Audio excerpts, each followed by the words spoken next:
Oi, gente. Mais novidades no caso do Márcios, essa figura líder de humor lá da Globo, que já foi demitido e que todos os programas de humor em que ele tinha alguma coisa a ver, a Globo resolveu cancelar. Esse é um dos aspectos que eu vou abordar no vídeo de hoje, essa atitude da Globo de cancelar todos esses programas, o que por um lado pode ser parecer à primeira vista compreensível, tendo em vista que ele, enfim, está acusado de assédio sexual, assédio moral, e eles querem se distanciar do Márcios, né? Que eu não estou dizendo o sobrenome, vocês sabem, porque teve aquela polêmica em relação a como pronuncia o sobrenome. Tem três formas diferentes de pronunciar o sobrenome dele rolando na internet. A com H em som de R que eu utilizei tem a ver com a origem aparentemente estrangeira do nome dele. É uma das possibilidades.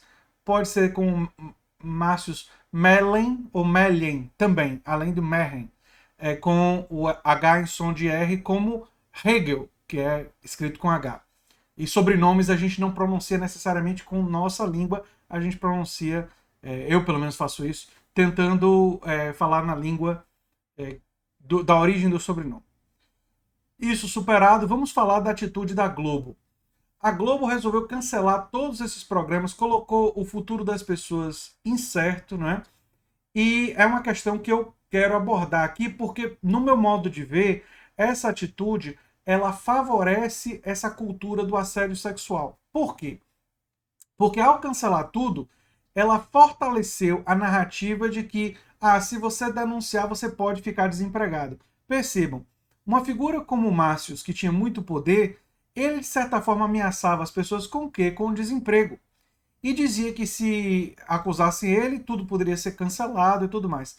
Quando a Globo cancela todos os programas e não apenas pune ele, mas pune todo mundo que está envolvido, ela comete um erro terrível, porque ela fortalece a narrativa de que, se você denunciar, você pode perder o seu emprego. O que faz e o que vai fazer com que pessoas tenham mais cuidado, mais medo de denunciar casos de assédio sexual e de assédio moral. Porque vão pensar, olha, será que vale a pena eu denunciar?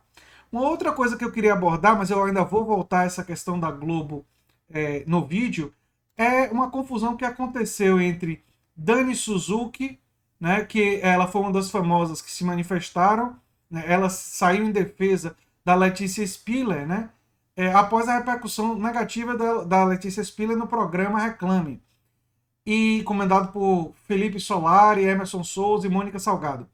Ela elogiou o ex-diretor da Globo, Márcios Mellen, ou Melhen, enfim, escolham, né?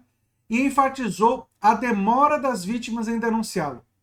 Eu vou ter que abordar essa questão da demora das vítimas e da bobagem que na minha opinião, Letícia Spiller disse. Quando você culpa a vítima, dizendo que a vítima tinha que denunciar em um determinado momento, você ignora completamente, e foi o que a Letícia Spiller fez, né? E não é só ela que faz isso. Eu estou usando ela, só para deixar claro que eu nem sei direito quem é, eu estou usando ela apenas como um exemplo de uma pessoa que está tendo uma atitude muito, muito equivocada.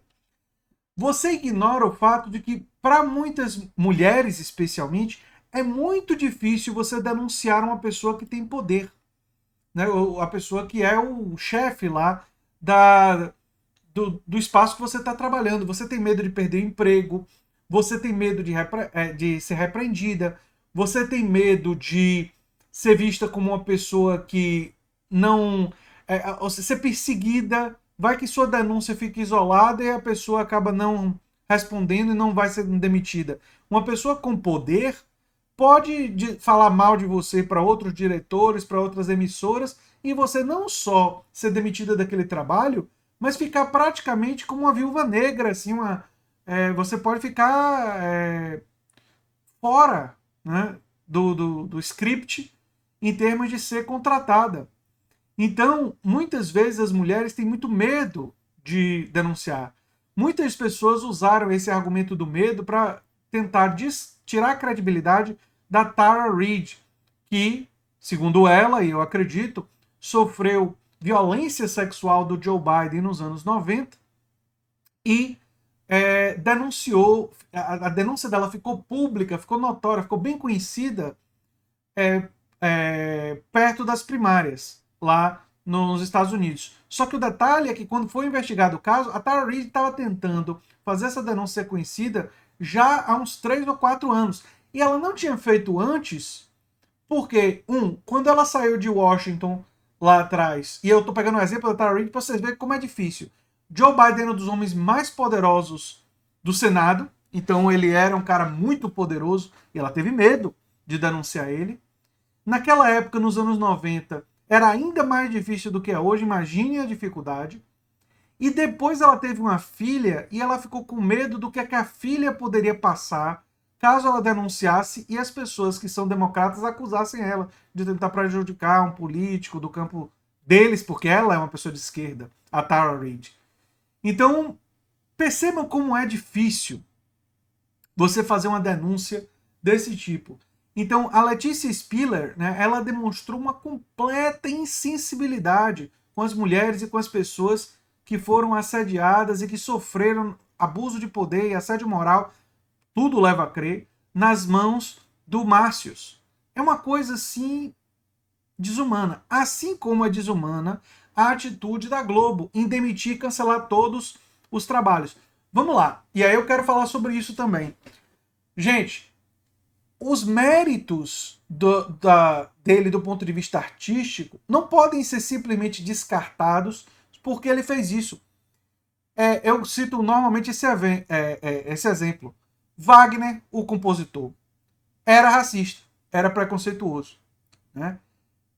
Isso torna de forma automática as obras dele descartáveis. A gente vai dizer que não presta porque ele era uma figura que tinha um posicionamento em uma época que isso era muito comum, mas enfim, mesmo naquela época tinha gente que não era preconceituoso. Absolutamente condenável. A gente vai dizer de repente, não, o que ele fez nada presta, não é? Isso daí não faz o menor sentido do ponto de vista lógico. A gente pode sim sempre se lembrar desse aspecto negativo de sua trajetória, assim com relação com qualquer artista ou pessoa. Além disso, as pessoas que sofreram na mão dos Márcios deveriam ser as últimas pessoas a serem punidas pela Globo.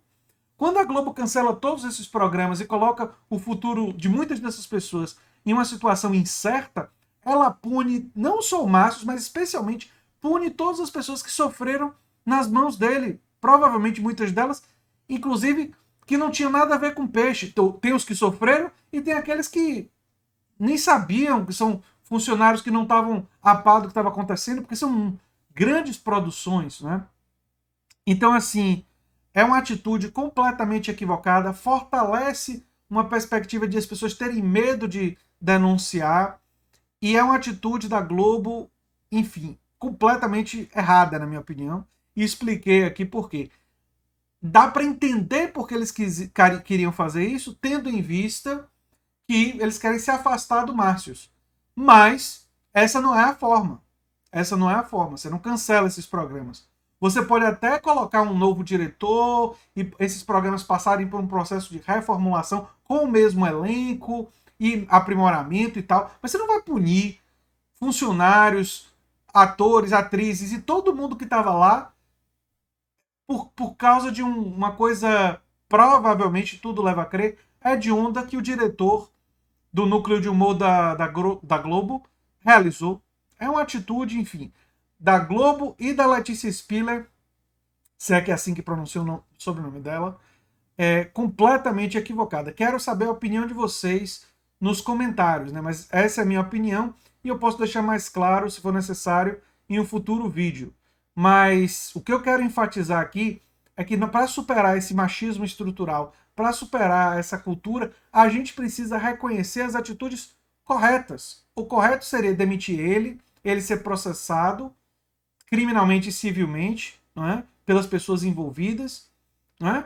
E os programas serem mantidos e serem eventualmente reestruturados por um novo diretor, uma nova diretora, uma nova pessoa que iria administrar esses programas. Né? Nos Estados Unidos eles usam a expressão showrunner. Né? Não sei serei aqui diretor, que é diretor do setor de humor da Globo, enfim. É isso que eu penso sobre esse assunto. Se você gosta do que eu faço aqui no canal Nova Máquina do Tempo, se inscreva, dê um like, compartilhe. Eu sou André Teixeira Jacobina e a gente se vê em um futuro vídeo combatendo sempre todas essas formas de preconceito, de abuso de poder, que é uma coisa séria, porque conecta com abusos de poder, de autoritarismo de outras esferas, e o autoritarismo na política é um dos grandes males da política, que precisa ser combatido.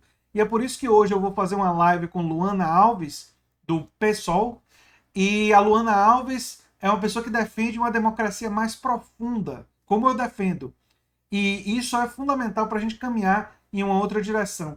Não só de justiça social do ponto de vista econômico, material, combatendo preconceitos também, mas também transformando o próprio sistema democrático. Isso é fundamental para construir uma sociedade mais justa e uma sociedade, enfim, mais livre, mais democrática, mais igualitária, que é o que a gente defende aqui. Vejo vocês em um próximo vídeo, viu, gente? Tchau, tchau.